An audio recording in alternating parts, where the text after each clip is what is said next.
page complete with home runs, batting averages, and current league standings. I just simply don't recall complaining about the speed of the game then. Then ESPN began running a live sports ticker during pool tournaments. That's right, ladies and gentlemen. There was a time when ESPN did not air live baseball broadcasts. You could catch the caber toss tournament from the Scottish games or pool tournaments from Las Vegas, but certainly not big league baseball. Anyhow, you know the scrolling words that ribbon across the bottom of your TV screen? Well, it was kind of a similar thing back then, and it was really fascinating that for the first time I could see in real time scores from around the league and briefings on how some of the league's stars were doing. For instance, Texas 3, Baltimore 4 would come innocently rolling across the bottom, followed by Ripken 3-3, and in parentheses the number 15.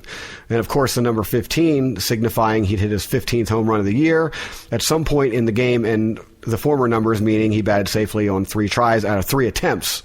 Still, I didn't complain about the speed of the game then, and I certainly didn't mind my hero garnering a little attention.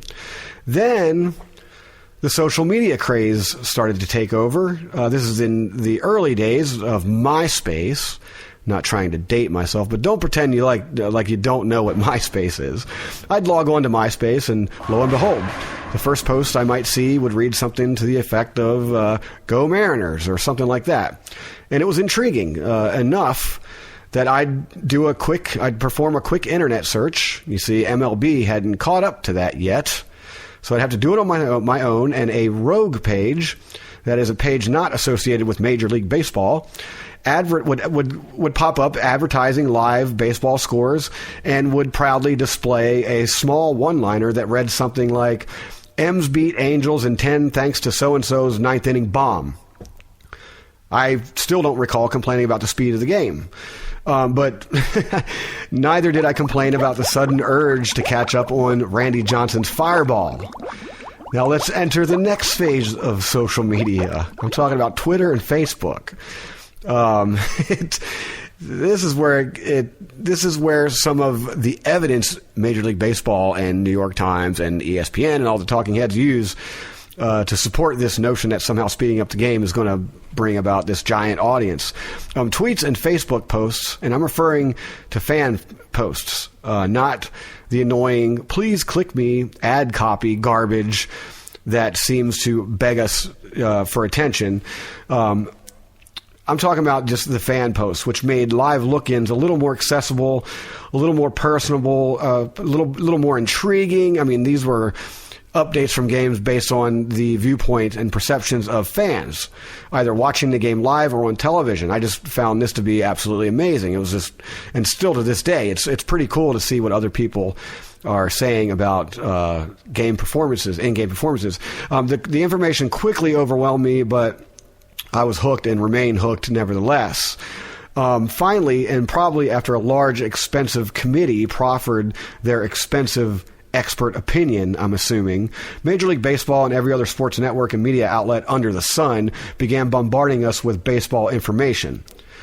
Sabermetrics weren't reserved for super baseball nerds anymore. I mean, who in the world knew about Bill James before Moneyball and the resulting exploitation by ESPN and the terms that he coined? I mean, to me, the average fanatic, I'm more than a fan, by the way. The average fanatic, war was waged between Randy Johnson and Mark McGwire. Whip was something Eddie Murray did to a poor baseball's physiognomy before sending one hurling toward 33rd Street. And Sam Horn, well, he's another story, though his name does sound like a sabermetric. But seriously, I still wasn't thinking about how long a game took to complete, but I was being exposed to players and teams I didn't necessarily care for, but soon would. I would take an interest in them. So that's good. So where is the evidence that Major League Baseball uses to justify speeding up the game? Please don't Just don't tell me they're collecting data from tweets and social media posts and handing off their discoveries to sabermetricians for further deciphering. Sorry, I'm just getting a little worked up here. I can't even talk. That would just be atrocious. Let the sabermetricians do what they do with baseball, and let us simply watch the game how we would like to. Perhaps, I offer, a bunt would suffice in this situation. But then again, maybe that's where some of the $6 billion in total revenue from last year went.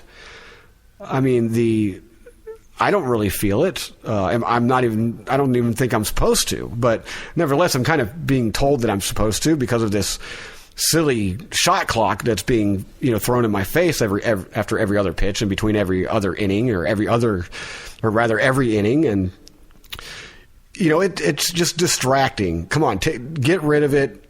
And just keep exploring and find another way to deal with this alleged problem. I'm sure that 10 seconds here and there, it really isn't going to add up to that much. In fact, it might actually add up in the bank because one of these wonderful broadcast companies can use that extra time to add another commercial that we really don't mind watching. You see, and here's my closing. Major League Baseball lusts for something that they simply cannot have, and they're going through some growing pains right now with the new commissioner, and I don't blame them. Believe me, I do not blame them for trying to keep the game alive. I personally do see myself, and I really want to be one of those 70-year-old guys sitting in front of my TV or sitting at the game enjoying it and seeing essentially the same game I watched when I was a kid. I want nothing more than that. Life would be great if that remains. But anyhow, the Major League Baseball is just lusting for something they simply cannot have, which is the fervent hyperbole and ever-juiced fan base enjoyed by the likes of NFL teams and the NFL itself. But baseball, on the other hand, is just, to put it bluntly, it's just not that kind of game. Baseball is patience and poetry. The showdown. It's the tedium, the aria, and the epiphany all wrapped into one tiny package. It's the outburst we wait for, the hit, the sacrifice bunt, the heart-stopping home run, and the walk-off walk. Baseball is patience, and the new commissioner should spend more time embracing that. Well, that's all the time I have for today, ladies and gentlemen. Thank you for tuning in to this broadcast of the Big Game James Show, presented by ThinkSlinger.org. And don't forget, we're also on iTunes, on the Stitcher app, and over at Listen In, and most popular streaming services. We are now in syndication, ladies and gentlemen, and that's how it's going to be from now on. Once again, thank you so much for making that happening, and we'll see you next time.